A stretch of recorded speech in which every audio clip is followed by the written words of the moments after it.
মানে ডাক্তার গরিব মানুষের জন্য নয়, ডাক্তার হচ্ছে বড় লোকের জন্য, যাদের 400-500 টাকা ভিজিট দিয়ে চেম্বারে দেখাতে পারবে তাদের ডাক্তার।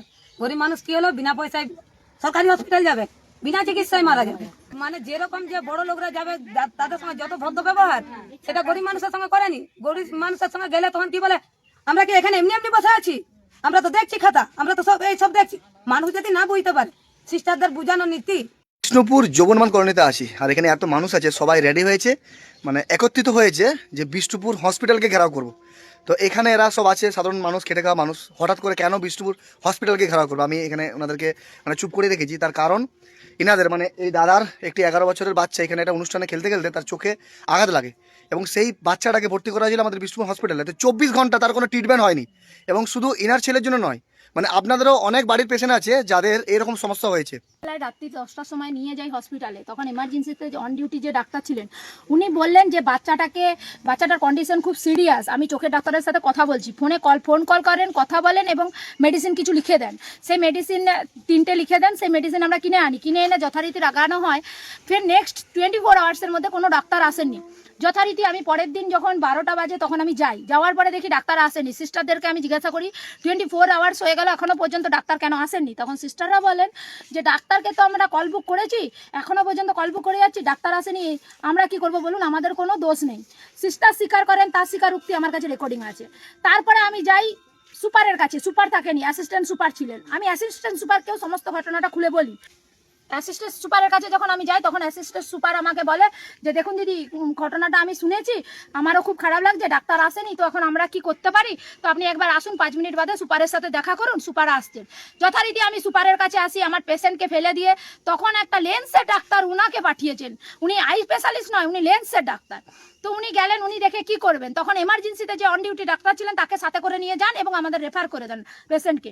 যথারীতি আমি সুপারকে যে কোশ্চেন করি যে আচ্ছা স্যার, আপনার কাছে আমি একটা কথা জানতে চাইছি, 24 আওয়ার্সের মধ্যে আপনাদের আই স্পেশালিস্ট কোনো ডাক্তার নেই? বলছে আছে, 2জন আছে। তখন আমি বললাম ডাক্তার, আচ্ছা স্যার, তাহলে 2জনের মধ্যে একজনও ডাক্তার 24 ঘন্টার মধ্যে কেন বাচ্চাটাকে দেখতে এলেন না? তখন বললেন আমরা তো কল বুক দিয়েছি, আর আমি নিজে 8বার কল করেছি, তাও ফোন তোলেননি। এখন ডাক্তার কোথায় আছে আমরা বলতে পারবো না। 24 ঘন্টার মধ্যে যে গাফেলতিটা হয়েছে সেটা সুপার নিজে স্বীকার করেন, এবং সুপার নিজে এই কথাটা বলেন যে আমিও অনুতপ্ত, তার জন্য গাড়ি দিয়ে বাঁকুড়া তিনি পাঠান, কিন্তু তিনি অনুতপ্ত হলে তো আর আমার বাচ্চা ফিরে আসবে না, বাচ্চা তো চলেই গেছে, তার চোখটা তো হারিয়ে গেছে, তার চোখটা যাতে ফিরে আসে তার সুব্যবস্থা করার জন্য আমি পুরো বিষ্ণুপুরবাসীকে অনুরোধ করছি, এবং যারা যারা এর জন্য দায়ী তাদেরকেও অনুরোধ করছি যে বাচ্চাটা চোখটা ফিরিয়ে দেওয়ার চেষ্টা করুন, যেমন ডাক্তার, হসপিটাল কর্তৃপক্ষ, সবাইকে আমি অনুরোধ করছি। আমাদের যেটা এখন করতে হবে, আমাদের তো ঝামেলা করলে এখন তো ওর বাচ্চাটা ফিরে পাবো না, বাচ্চাটাকে বাঁচাতে হবে। বাচ্চাটা বাঁচানোর জন্য আমরা সবার কাছে একটা কথাই বলছি, সবাই মিলে হেল্প করুন যাতে বাচ্চাটা চোখটা ফিরে পায়, যাতে বাচ্চাটা আগের জীবন হয়ে ফিরে আসে। কারণ এটা তো অ্যাকচুয়ালি বাচ্চাটা খেলতে খেলতে তার চোট লাগতেই পারে, তা বলে ডাক্তারদের গাফেলতিতে একটা যা জীবন দেওয়ার কথা সে জীবন নিতে পারে না, এটা অন্যায়। অন্যায় মানে গহিত অন্যায়, এর অপরাধের কোনো ক্ষমা নাই। সেই ক্ষেত্রে ডাক্তারকে অনুরোধ করব যে আপনি একজন অ্যাজ এ ডাক্তার হিসাবে আপনি আপনার পেশেন্টকে রক্ষা করতে পারেননি, কিন্তু আপনি চেষ্টা করুন যাতে করে ওই পেশেন্টটাকে ঠিক করে দিতে পারেন। আপনার হাতে অনেক অপশন আছে। আপনি তো বাবা, বাচ্চাটা কোথায় খেলছিল? মেলাতলায় খেলছিল। তো এখন আমাদের যেটা করতে হবে, আপনি কে মাসি, তো এখন আমাদের যেটা করতে হবে বাচ্চাটাকে বাঁকুড়া থেকে রেফার করে হায়দ্রাবাদে নিয়ে যেতে হবে, যেখানে গেলে চোখটা ঠিক হবে। তো আপনাদের ফোনপে নাম্বার কিছু আছে? আমাদের এখন সাহায্যের প্রয়োজন। আপনারা যারা ভিডিওটা দেখছেন আমি প্রত্যেকে রিকোয়েস্ট করবো আপনারাও একটু একটু করে সাহায্য করেন। এখন আমাদের কারোর সাথে তর্ক না করে, কারোর পিছনে না ছুটে আমাদেরকে বাচ্চাটাকে বাঁচাতে হবে যাতে চোখটা ফিরে আসে। ফোনপে নাম্বার আছে আপনাদের? বলেন ফোনপে নাম্বার বলেন।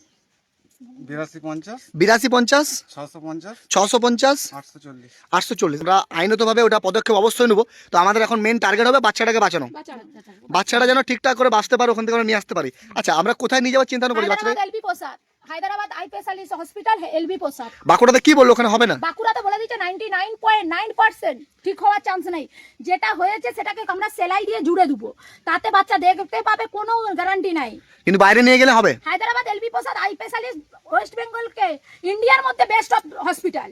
তো আমরা কোশিশ করবো বেস্ট সে বেস্ট দেওয়ার জন্য। তো বেস্ট দিতে গেলে আমাদের তার জন্য আর্থিক সাহায্যের প্রয়োজন। তো আমি একা যদি বলি আমি আর্থিক সাহায্য দেবো তাতে তো হবে না। তো পুরো বিষ্ণুপুরবাসী এবং যারা যারা ভিডিওটা দেখছেন সকলের কাছে আমার অনুরোধ, বাচ্চাটা যাতে তার চোখটা ফিরে পায় হায়দ্রাবাদে গিয়ে তাতে তার সুব্যবস্থা করিয়ে বাধিত করুন। এমনও কিছু মানুষ আছে যারা মৃত্যুর শয্যায় নিজেদের চোখ কিডনি দান করে, সেই দানের জিনিসও যদি কেউ দিয়ে আমাদেরকে সাহায্য করে তাতেই আমরা বাধিত হয়ে যাই। ভিডিওটা শুধু আপনারা বিষ্ণুপুরের মানুষ দেখছেন না, বিভিন্ন জায়গায় ভারতবর্ষের বাইরেও অনেক মানুষ আমাদের ভিডিও দেখেন। তো প্রত্যেকেই বলবো আপনারা যেমন করে পারেন আপনারা সাহায্য করেন, এবং যদি সাহায্য করতে না পারেন আপনারা যদি ভিডিওটা শেয়ার করেন তাহলে হয়তো আমার মানুষের উপকার হয়। হ্যাঁ। পুরো পাড়া আছে, আমরা এখন কি হসপিটালে ঝামেলা করলে কাজ কিছু হবে না, ঝামেলা করে হবে উল্টে আমাদের জন্য আরো অন্য পেশেন্টের অসুবিধা হবে। তবে এরকম ভাবে আমাদেরকে প্রতিবাদ করতে হবে। প্রতিবাদ না করলে মানে ওরা ধরুন ডাক্তারবাবু যারা আছে ওরা বাইরে থেকে আছে, এখানে পাবলিক ভাবে ট্রিটমেন্ট করে, হসপিটালও আছে, কিন্তু হসপিটালে যখন ডিউটি থাকে তাদের গুরুত্ব নেই। গুরুত্ব কখন? যখন এই পয়সা দিয়ে তাদেরকে দেখাবো 500-600 টাকা ভিজিট, হসপিটালের ডিউটি ছেড়ে চেম্বারে চলে আছে। এগুলো দেখার দায়িত্ব সুপার সিএমএইচ, আমরা সিএমএইচকে জানাবো। পরবর্তীকালে যদি কোনো না কাজ হয়, যেখানে চেম্বার করবো আমরা, যে ডাক্তারকে ঘেরাও করবো, আমরা বলি ডাক্তার ভগবান, কিন্তু সব ক্ষেত্রে ডাক্তার ভগবান নয়। কিছু কিছু ডাক্তার আছে রাক্ষস, কিভাবে পয়সাগুলো মানুষের কাছ থেকে তুলবো, তাতে সে মরে যাক বেঁচে তো দেখা দরকার নয়। সে পয়সা তুলে তার বইয়ের গয়না বানাবে, সে জায়গা কিনবে, জমি কিনবে, নিজের রাজত্ব ফলাবে। নচিকেতার গানটা সব ডাক্তারের জন্য নয়। তো কিছু ডাক্তার আছে যারা হয়তো মানে রাক্ষসের থেকেও অদম, মানুষের জীবনকে কিভাবে কাটতে পারে তারা ভালো করে জানে। তো মানুষ মরে যাক বেঁচে, তারা শুধু টাকা দরকার। তো আমার ভিডিও যারা দেখেন আপনারা, আমি এটাই বলবো আপনারা সাহায্য করেন। আপনারা সাহায্য করলেই ফ্যামিলিটাকে হয়তো বাঁচিয়ে তুলতে পারবো, বাচ্চাটাকে বাঁচিয়ে তুলতে পারবো। আমরা সবাই পাড়া থেকে, তোমরা সবাই ছেলেরা আছো, আমরা পাড়াতে যদি বেরাই কিছু কিছু করে কালেকশন হবে, তারপরে সোশ্যাল মিডিয়াতেও কিছু আসবে। আমরা কিছু পয়সা জোগাড় করে আমরা হায়দ্রাবাদে বাচ্চাটাকে নিয়ে যাওয়ার চেষ্টা করবো। অবশ্যই।